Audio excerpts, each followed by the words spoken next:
Morning friend, sekarang hari Sabtu tanggal 30 Desember ya. Kita di Betungan, Bengkulu. Di depan sana itu banyak mobil yang datang dari Bandung, dari Jawa ya.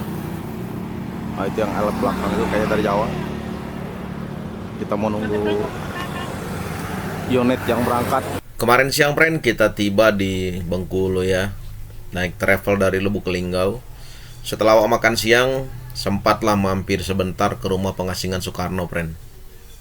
Rumah pengasingan Soekarno ini, friend, menjadi salah satu destinasi wisata jika kalian berkunjung ke Bengkulu ya. Ini rumahnya masih bergaya ornamen Eropa, friend ya. Halamannya rumput hijau luas, jadi tampak lebih mencolok daripada bangunannya sendiri. Dan awak suka itu dari pintu-pintunya itu masih menggunakan kusen-kusen yang lama ya, dengan jendela yang tinggi dengan ruang ventilasi yang banyak, friend. Luas bangunan ini, friend, kira-kira itu 162 meter persegi ya. Jadi dulu di sini Bung Karno pernah diasingkan oleh penjajah Belanda. Dia dikirim ke Bengkulu ini lewat pesisir barat Pulau Sumatera, friend ya, dari tahun 1938 sampai 1942. Rumah ini, friend, terdiri dari teras, ruang tamu, dan beberapa kamar ya, serta ada bagian teras di belakang. Ada 3 ruangan di sisi kanan bangunan dan 2 kamar tidur pada sisi kirinya, friend. Sebuah beranda ukurannya lebih luas dari teras depan, dibangun di bagian belakang rumah, dan pada sisi kanan teras terletak bangunan penunjang yang terdiri dari 5 petak untuk kamar pembantu, kamar mandi, dapur, dan gudang. Bung Karno memanfaatkan rumah pengasingannya bukan sekedar sebagai tempat tinggal ya, friend. Dia kerap menggelar pertemuan dengan tokoh-tokoh masyarakat Bengkulu seperti tokoh Muhammadiyah Bengkulu. Rekam jejak Soekarno masih tercatat dengan baik di bangunan ini, friend ya. Di sini banyak kegiatan-kegiatan yang beliau lakukan dan masih tersimpan dengan apik. Alam pikir kita seperti kembali berada di tahun itu ya. Di sini kita bisa melihat bagaimana tempat tidur Bung Karno masih dirawat dengan sangat baik, friend ya. Kasurnya bersih, putih, dengan spray yang terawat. Dan di sini kita bisa melihat jejak-jejak rekam Soekarno dengan istrinya dan beserta dengan keluarganya. Nah, inilah dia bangunan di belakang penunjang tadi yang awak bilang untuk sebagai tempat kamar tidur pembantu. Sekarang dijadikan sebagai ruang-ruang ekonomi ya, friend. Pengurus dan masyarakat sekitar bisa menitipkan di sini barang-barang yang dapat kita beli untuk oleh-oleh bagi para pengunjung yang berkunjung ke sini. Harganya sangat murah dan terjangkau, friend ya, cocok untuk oleh-oleh. Yang awak bikin senang di sini adalah halamannya itu memang benar-benar dijaga ya. Kebersihannya sungguh terjaga, friend. Di bagian belakang inilah Soekarno sering mengadakan rapat-rapat dan diskusi dengan para koleganya. Dari sini juga banyak pemikirannya yang dikembangkan dan hingga saat ini digunakan oleh para penerusnya.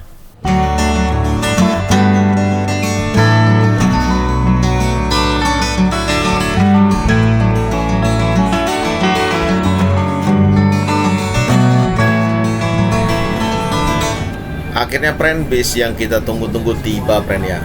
Kali ini saya mengikuti bus Sun. Memang ada sedikit kendala di awal karena sampai tadi malam tuh tiketnya sangat terbatas, friend ya. Tetapi atas bantuan dari teman-teman dari Bengkulu, saya akhirnya bisa mendapatkan bangku ini. Bangkunya sangat nyaman sekali, friend ya. Seperti yang kita lihat. Di sini disediakan juga selimut ya, seperti bis-bis di Aceh. Ya memang cocok sekali untuk kita lintas jarak jauh ya, disediakan selimut. Lower AC-nya seperti ini, friend ya. Kalian bisa melihat sendiri. Awak mau ngucapin terima kasih, friend ya, terkhusus untuk Bang Bayu di Bengkulu, karena tadi malam awak menginap di rumahnya Bang Bayu ya. Ya memang sepertinya ciri khas kalau kita bermain ke Bengkulu itu kurang lengkap ya kalau tidak menyambangi kediaman dari Bang Bayu. Kami kenal dengan Bang Bayu itu waktu di Jogja dulu, saat Karel mengajak kami minum kopi ya. Saya lupa apakah di Wates atau di mana itu.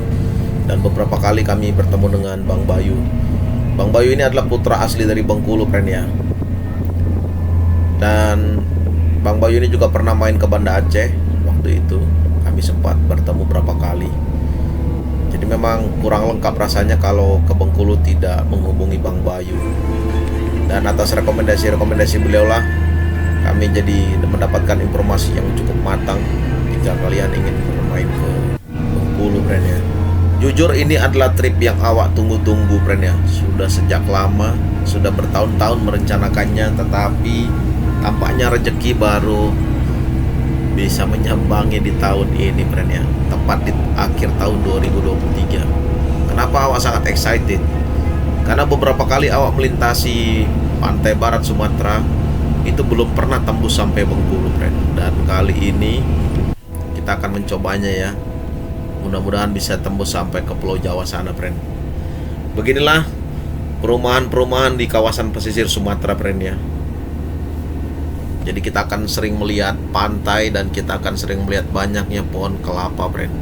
Dan satu hal yang akan menjadi menariknya lintasan ini adalah karena kita akan melintasi Taman Nasional Bukit Barisan ya, friend ya. Dan yang menarik juga adalah kita akan menyeberangi banyak sekali jembatan-jembatan besar ya, seperti di Pantura sana atau di Sumatera bagian pesisir, friend. Beginilah, friend, perumahan masyarakat yang ada di pesisir barat Bengkulu, friend ya. Yang bertugas kali ini cukup ramah, friend ya. Memang demikianlah manajemen dari Sun memupuk organisasinya menjadi yang terdepan saat ini. Awak sempat disuruh pindah ke depan karena pemilik bangku ini baru akan naik nanti di daerah pesisir Lampung Barat, friend ya. Mungkin di Krui sana mungkin ya. Sini, friend, bangku disediakan footrest ya, dan ada handle restnya, jadi kita kalau mau rebahan lebih enak.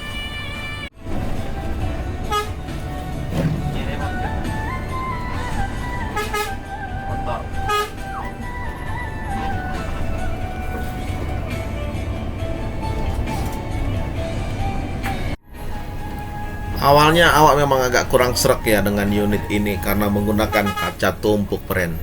Tapi setelah awak berada di dalam, paten kali memang yang bikin kaca tumpuk ini, friend ya. Kenapa demikian? Karena di bagian atasnya, friend, tidak dilengkapi dengan stiker yang gelap. Jadi memang meskipun dari luar terlihat gelap ya kan, tetapi kita dari dalam sangat enak sekali untuk memandang-mandang ke depan ya, friend ya. Ini juga sebenarnya membantu driver ya, agar tidak terlalu panas dari depan sana, friend. Lagu yang diputar itu dari awal sampai akhir nanti, friend, itu kebanyakan lagu-lagu Minang ya. Jadi awak lagi kayak berasa naik bus dari arah Padang ke Muko-Muko baru ke Bengkulu, friend ya. Ya mudah-mudahan nanti lain waktu kita bisa menikmati rute pesisir barat yang sebelah sana, friend. Tapi awak cukup senang karena lagu-lagu yang diputar ini populer dan awak hafal lirik-liriknya, friend ya. Jadi sepanjang perjalanan kita bisa sambil bersenandung ya, menikmati perjalanan. Untuk kalian yang ingin mendapatkan tiket PO Sun ini, friend, kalian bisa membelinya melalui langsung dari websitenya Sun sendiri atau melalui Traveloka, friend ya. Tetapi di masa libur panjang seperti ini biasanya Sun menambahkan armadanya sebagai unit tambahan ya. Nah, untuk unit tambahan ini sendiri, friend, kalau memang tidak tersedia di Traveloka atau di online travel agent lainnya, kalian bisa langsung menghubungi agen-agen resmi dari Sun, friend ya. Karena semalam juga awak dapat informasi dari agen-agen resmi di Sun, friend. Kalian bisa ngeceknya itu agen resminya ada di Instagramnya Sun ya, atau kalian bisa cek nanti di IG-nya Om Sani sendiri, friend. Dan yang menariknya ini apa, friend? Meskipun libur panjang seperti ini ya, harganya tidak naik, friend. Untuk dari Bengkulu ke Jakarta sendiri saat itu masih Rp550.000. Dan untuk sampai ke Bandung itu adalah sekitar 600.000, friend ya. Akhirnya, friend, kita sampai di mana ya? Mana ini adalah Kabupaten Bengkulu Selatan, friend. Di Bengkulu sendiri terdiri atas 9 kabupaten dan 1 kota. Selain Kabupaten Bengkulu Selatan ini, friend, ada Kabupaten Bengkulu Tengah, Bengkulu Utara, Kabupaten Kaur, Kabupaten Kepahiang, Kabupaten Lebong, Kabupaten Muko-Muko, Kabupaten Rejang Lebong, Kabupaten Seluma, dan yang terakhir adalah Kota Bengkulu sebagai ibu kota Bengkulu itu sendiri ya, friend ya.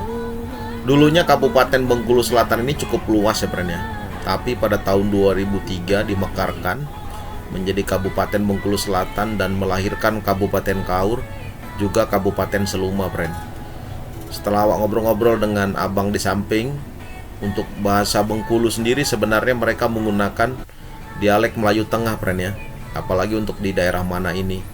Jadi mereka menggunakan dialek dari Besemah yang banyak dipakai oleh orang-orang di muara sungai Kedurang sampai dengan perbatasan Kabupaten Kaur. Sedangkan dialek Serawai mayoritasnya digunakan di kabupaten ini ya, friend. Dari awal awak sebenarnya heran ya, friend ya. Kenapa driver dan kondektur unit ini tidak ada satupun yang merokok, friend ya. Nanti kita cari tahu ya kenapa mereka sebenarnya memang tidak merokok, atau mereka merokok di tempat-tempat nanti tertentu ya, atau di rest area ya, atau di tempat makan. Kita tunggu saja ya, friend, bagaimana. Karena ya jarang-jarang sih awak melihat ada driver yang tidak merokok seperti ini ya kan. San dari Bengkulu tujuan Jakarta atau Bandung mempunyai dua rute, friend ya. Satu dari Lubuk Linggau, friend.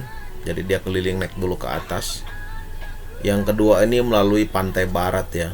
Jadi turun ke bawah nanti ke Krui, terus Kota Agung, Tanggamus, Pringsewu ya. Dan mereka akan bertemu di Bandar Lampung, friend. Nah, selain dari Bengkulu ke Jawa, mereka juga punya rute yang ke arah Padang dan ke Pekanbaru, friend ya. Dan kalau nggak salah dari Bengkulu ini ada juga, friend ya, rute yang menuju ke Solo, friend, sampai ke Blitar. Karena waktu kemarin kita main ke Blitar, kita sempat melihat unitnya Sun ya, ada di Blitar sana, friend. Apa namanya, di Terminal Patria atau Patra, lupa saya. Toiletnya jangan dulu dipakai ya. Menjelang jam 1 akhirnya kita mampir di rumah makan Tunang Taraga, friend ya. Awak nengok ikan ini sur kali kan, jadi awak tarikkanlah untuk makan siang kali ini. Dan ini waktunya bertepatan dengan waktu sholat zuhur, friend. Jadi banyak para pelanggan yang juga istirahat untuk sholat. Friend, ini hampir jam 1 siang ya. Kita baru selesai makan di Denai Taraga. Tadi makan pakai ikan, tempe pakai dada itu hampir berapa? 30.000, 28.000 apa ya? Ternyata hari ini yang jalan 2 unit ya. Satu 1836, satu K360. Karena katanya lagi rame. Siliwangi Antar Nusa ini memang terkenal sangat gahar, friend ya. Unitnya sangat terawat dan pelayanan servisnya sangat bermutu. Jadi awak patut acungi 2 jempol untuk perusahaan otobus yang satu ini, friend ya. Kalian bisa tengok aja lah kinclong-kinclong, dan unitnya itu sangat-sangat, wah, bisa dibilang the best lah, friend ya. Paten kali lah, friend. Tempat istirahatnya meskipun terlihat sangat sederhana ya, friend, tetapi rasanya ini juara, friend ya. Awak sempat mikir panjang tadi, apa sebenarnya nama rumah makan ini? Karena terlihat ada 2 ya, satu Denai Taraga dan satu tadi ada Tunjang apa namanya itu. Ternyata yang sebelah kiri untuk sarapan pagi, friend, dan yang sebelah kanan ini untuk makanan berat, friend ya. Mantap rasanya. Kurang dari 30 menit akhirnya kami persiapan untuk melanjutkan perjalanan, friend ya. Kali ini jam 1 lewat 10 menit kita bertolak meninggalkan rumah makan. Kali ini berjalan beriringan dengan unit Armada Mercy 1836, friend ya. Suara K360 ini masih terdengar sangat indah, friend ya. Masih sangat nyaman mendengar suara raungan mesinnya. Nyaman sekali. Saking nyamannya kadang-kadang awak pun hampir terlelap ya, dibuai oleh ayunan ombak.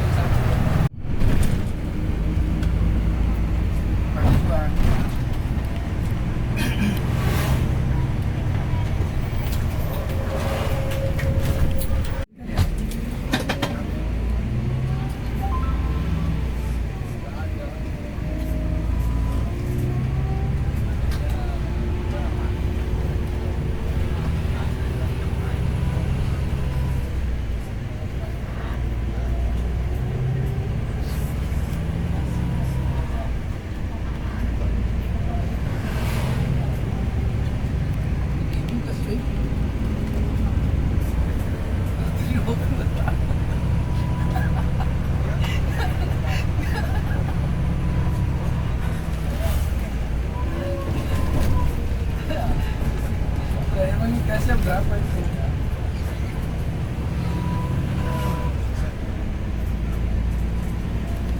Kalian bisa dengar sendiri kan betapa mulusnya raungan mesin K360 ini, friend ya.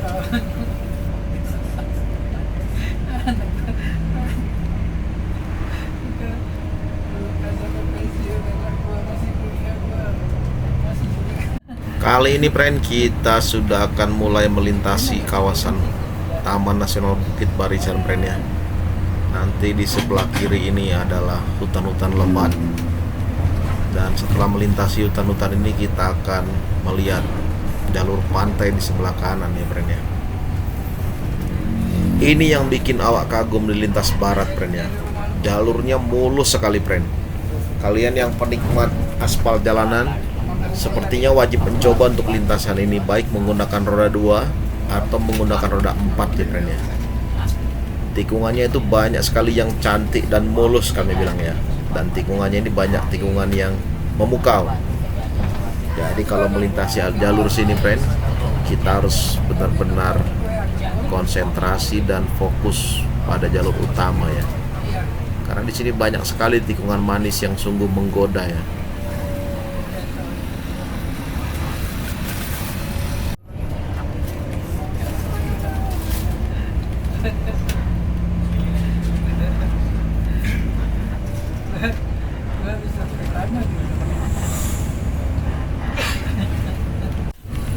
Terkadang memang sebuah perjalanan itu melahirkan kebosanan ya friend ya. Sekarang bagaimana ruang pikiran kita untuk menghilangkan kepenatan? Kalau awak sih memandang-mandang keindahan alam ya, dan berbicara atau ngobrol-ngobrol dengan pelanggan lain yang ada di sebelah kiri awak atau sebelah kanan. Dengan begitu kita akan bisa menghilangkan kebosanan friend ya. Tapi jika awak bosan, biasanya awak tinggal tidur friend ya, sambil mendengarkan lagu. Untuk jalur seindah ini friend, rasanya sangat rugi ya, sangat disayangkan kalau kita terlelap dalam mimpi. Karena apa? Ini termasuk jalur baru yang awak lintasi, dan di sini banyak kawasan-kawasan menarik yang indah untuk menjadi kenangan kita di masa tua nanti.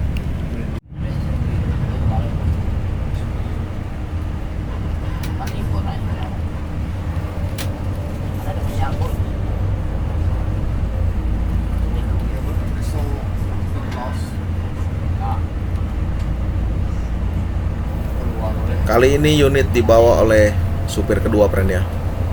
Setelah tadi aplusan di tempat makan, dan beliau menyampaikan bahwasanya di depan sana ada jembatan panjang friend. Kita akan menyeberangi sungai yang sangat lebar. Pemandangannya sangat indah sekali bukan? Dan untuk edisi kali ini friend, yang pertama kita akan cukupkan sampai di sini friend ya. Sampai bertemu nanti di edisi yang kedua. Dan depan akan banyak pelanggan yang naik untuk kendaraan ini friend. Sehat-sehat terus friend ya, banyak uangnya.